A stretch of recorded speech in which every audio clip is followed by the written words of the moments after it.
Juraskians, welcome to another episode of Pickups. It's been a bit. I've been collecting lots of fun stuff, especially some really neat stuff for my birthday and the holidays that just passed recently. So let's get right into it with, as you know, the least exciting stuff to we're getting more exciting. All right, we're joined by famous Nintendo Turtles today, Bowser and Blastoise, and they're going to kick us off with Outlaw Golf for the original Xbox. Now, I don't know why I still pick up games like these specifically golf games. I think I was teased by the prospect of a full game when I bought Nine Holes of Christmas for the original Xbox a while ago, and the quirky attitude of the Outlaw series has always kind of called to me.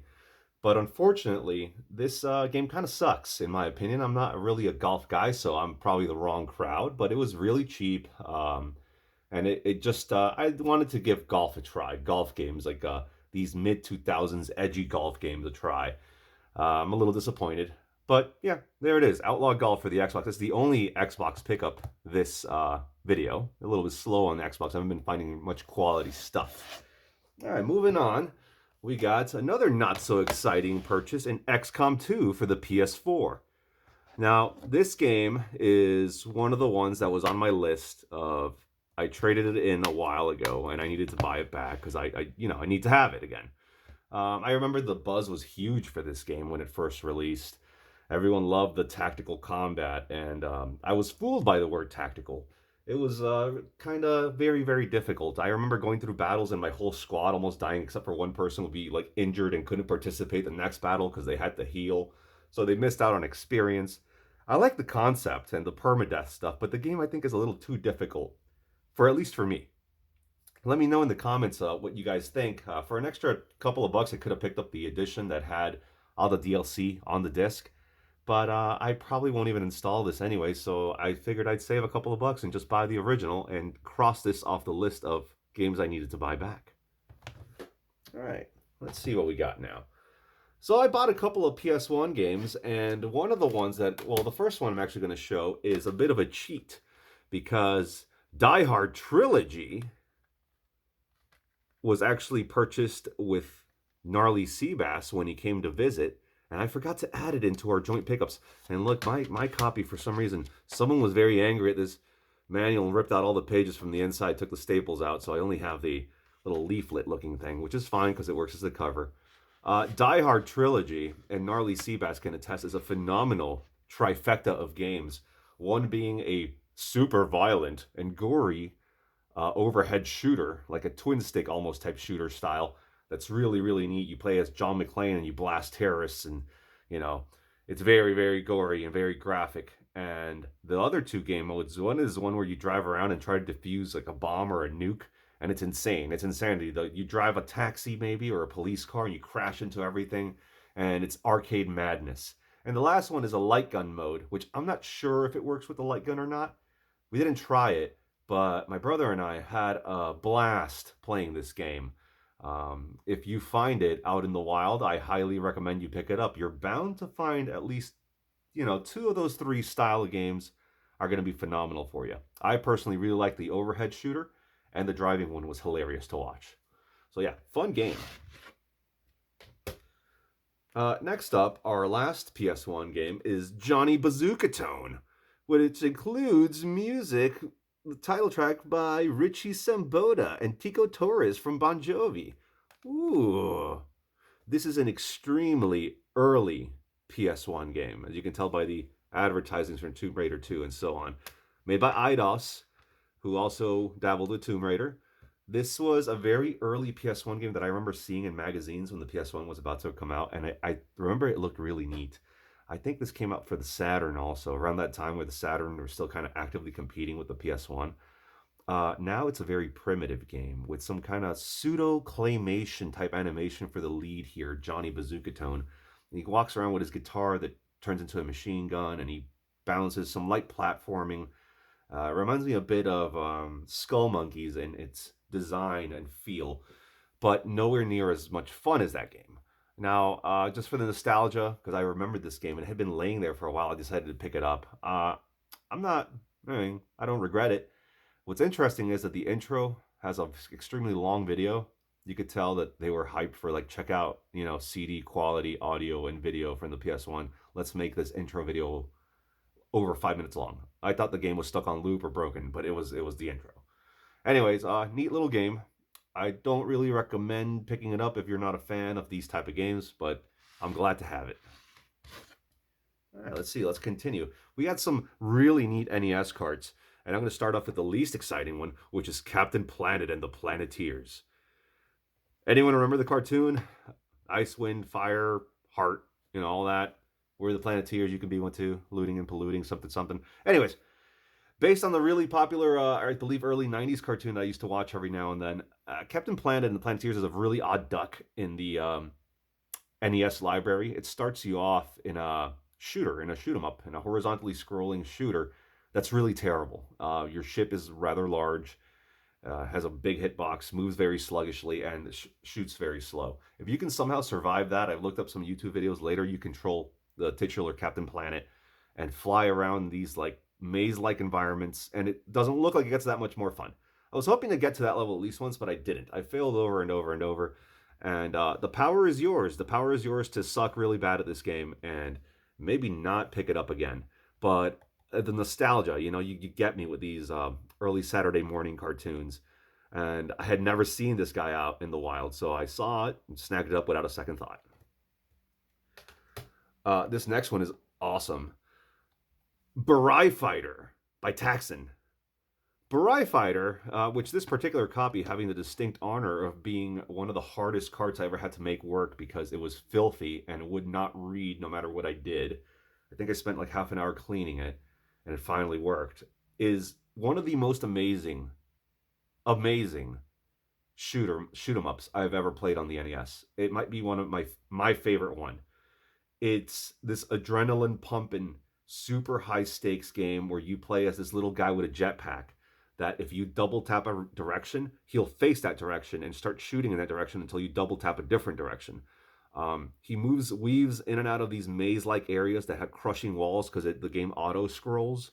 There's your standard pickups for speed, upgraded weapons, and the bosses are really neat. I think I beat the first 2 stages before I got absolutely destroyed.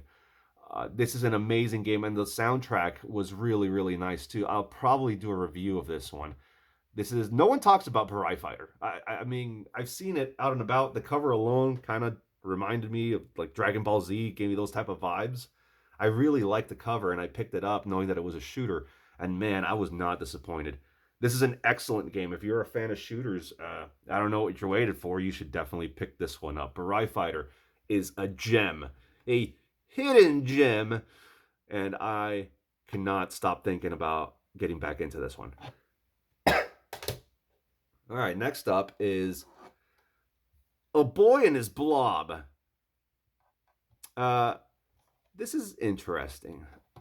I know that this was remade on the Wii or something and been re-released by Limited Run, so with all that little hype going on, I decided to go ahead and kind of pick up the NES copy I saw there. It's neat. You play as a boy, and his blob follows him around as this like jelly-like alien that you feed jelly beans to, and with those jelly beans, he turns into different things. The blob will turn into stairs, a trampoline, a bridge to cross gaps. It's kind of like a puzzle-based platformer, and it can be kind of difficult because there's lots of sudden death, like traps that you can drop down. Like if the boy can barely take a fall beyond 3 feet, maybe his knees are weak, they gave out because of his old age or something, so it should be the old man and his blob. Because you're a decrepit little character that dies really easily from the slightest fall, and the blob just kind of stares at you sad while you die. But it's neat. It's a separate, there's a set number of screens for the whole map, the city and the sewers. I didn't get too deep into this one, but it was really neat what I played. I enjoyed it, and I might check it out again. But it's cool to have the original game that inspired Limited Run to price gauge everyone later on. Yeah, cool. All right, let's get going to this game here. This is Resident Evil 2 Remake. So GameStop had this for a really decent price, so I finally jumped on this one. As you guys may know, I've been kind of dipping my toes into the Resident Evil games, and but using the more action oriented ones to kind of introduce myself to it, because I'm really bad with scary games. I just don't do well. The anxiety it gives me the heebie-jeebies to play these games, and this one is one of the scariest ones. And the nice part is I popped this into my PS5, upgraded to the PS5 version, so the zombies might as well be real and alive in my game room when I'm playing, and it's horrifying. They're very tanky zombies. The damage on the zombies is really cool. I remember as Leon, I ran into a room in the police station and I heard the door banging. I was like, "What was that?" And a zombie burst into the room. And I don't remember if that was a thing in the original, because I didn't even play the original. I thought only Mr. X could chase you into rooms, but apparently zombies can too. But yeah, it's terrifying. It's a creepy game, but it looks gorgeous. And the adventuring and the feeling of isolation is really neat. I might try to keep playing this one. I played kind of far. For all you RE2 veterans out there, I just passed the library for the first time in the police station. And I was kind of scared the whole time. I'm not gonna lie. I haven't ran into Mr. X yet. I'm pretty sure that'll be terrifying when I do. But let me know what you guys think of RE2.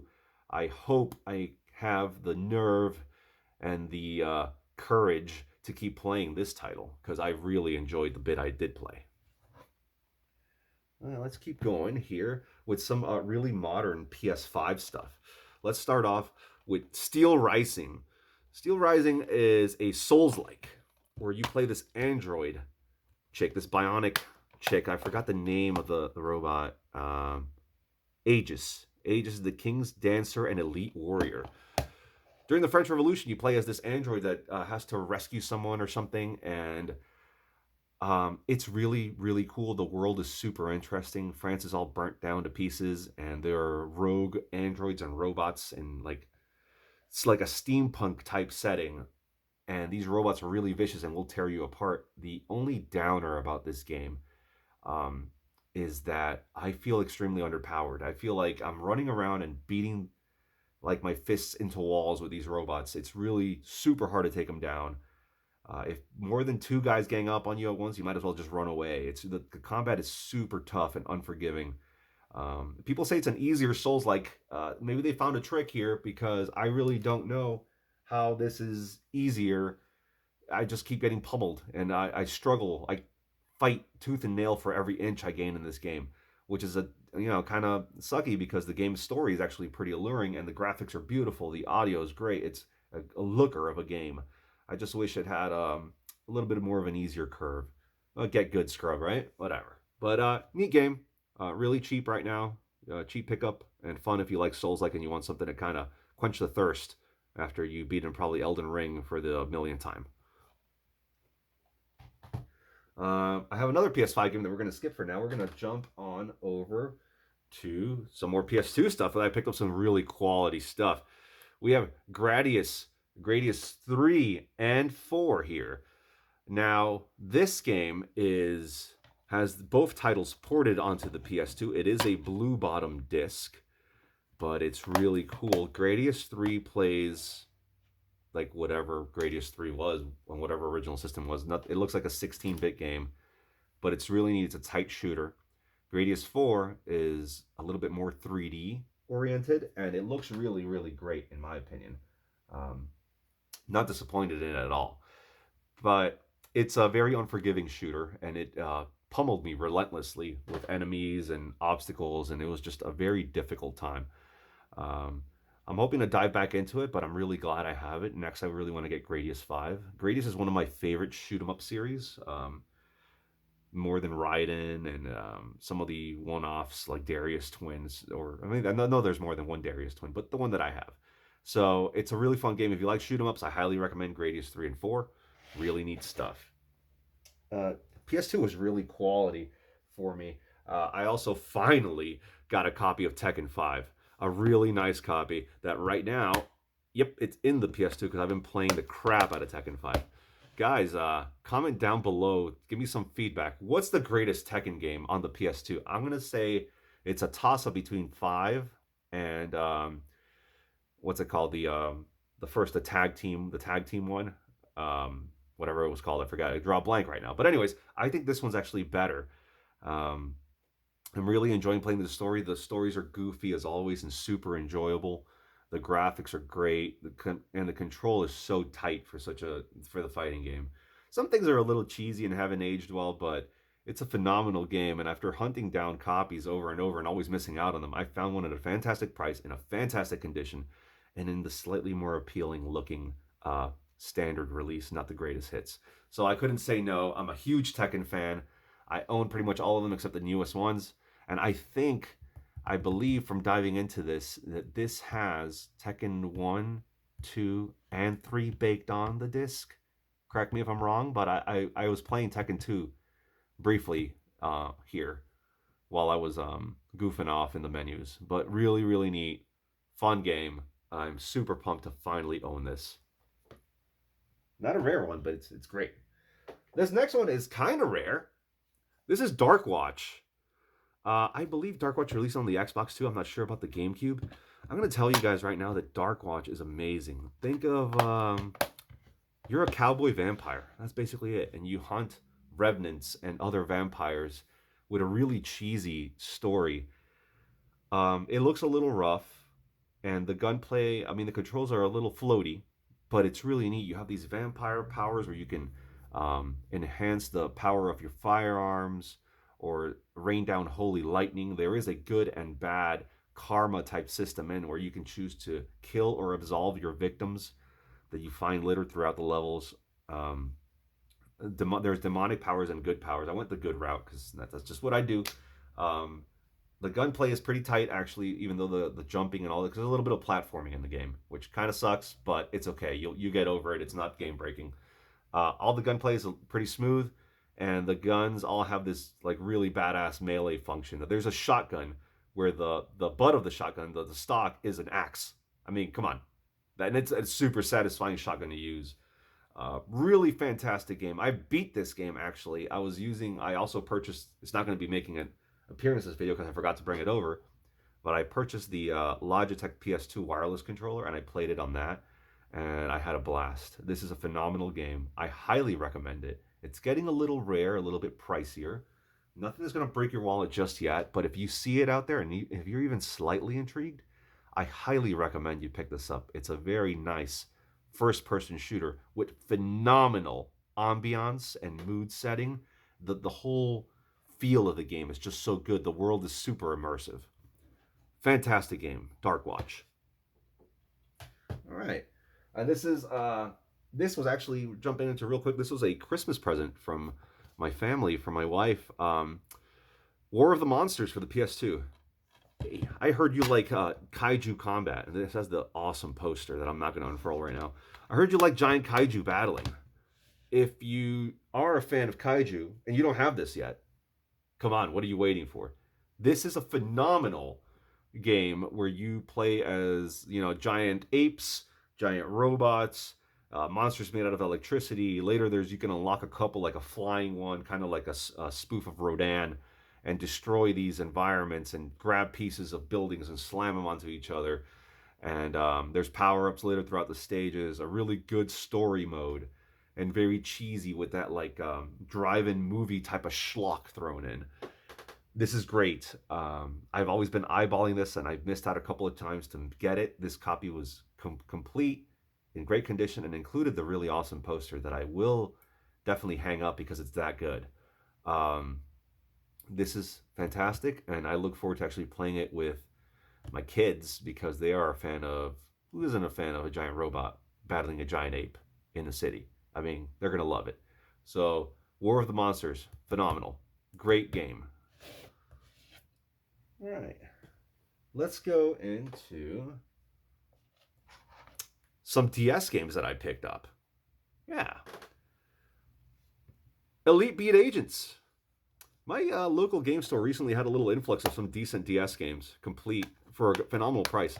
I am notoriously crappy at rhythm-based games, and this is one of them.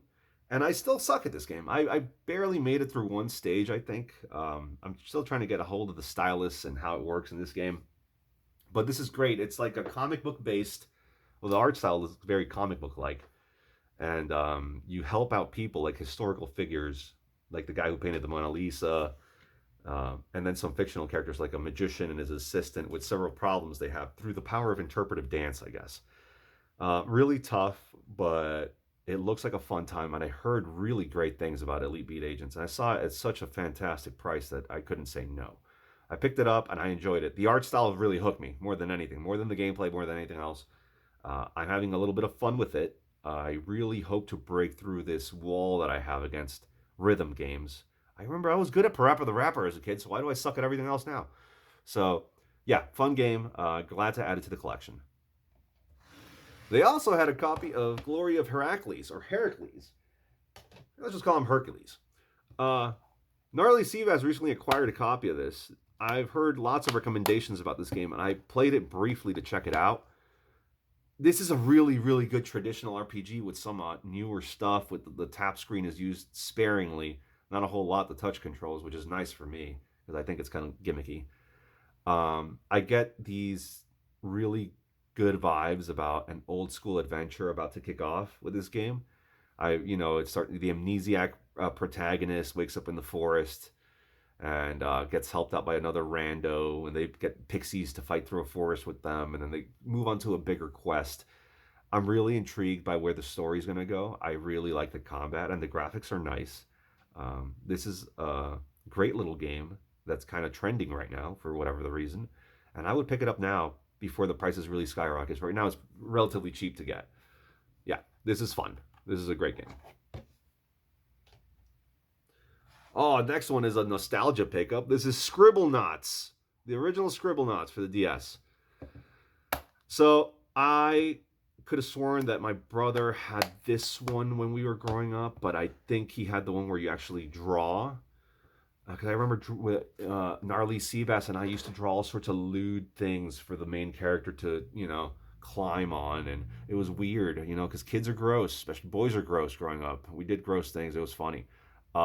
But this one is you type in the word like, hey, what do you want to do to get the puppy out of the tree? I'll draw a trampoline, This was $5, $5, this complete copy. So, I mean, come on, no brainer. Really, really neat. I really enjoyed it. It was quirky. Maybe I'll teach one of my middle child how to write using this game. Who knows? Maybe he'll learn. He'll have memories of Daddy taught me how to write using Scribble Knots. So, anyways, it's a fun little quirky platformer with little objectives. Sometimes you have to match people like their professions. Like, what does this firefighter need? You draw an axe. What does the chef need? You draw a spatula. Things like that. It's fun, and it's just a blast of nostalgia. I really enjoyed this game. Going back to it, even though I don't, like I said, I don't think this was the one that my brother had, but it was really, really neat to check this game out. I'm going to look for the other one now, the Scribble Knots 2, whatever it's called. I think Drawn to Life. I could be wrong, but I need to get the second one now. So yeah, really, really neat. I'm going to cut the video here to part 2 because we are moving on to the bulk of the Christmas and birthday gifts, and the heavy hitters are going to be saved for this next video. So going on to part 2.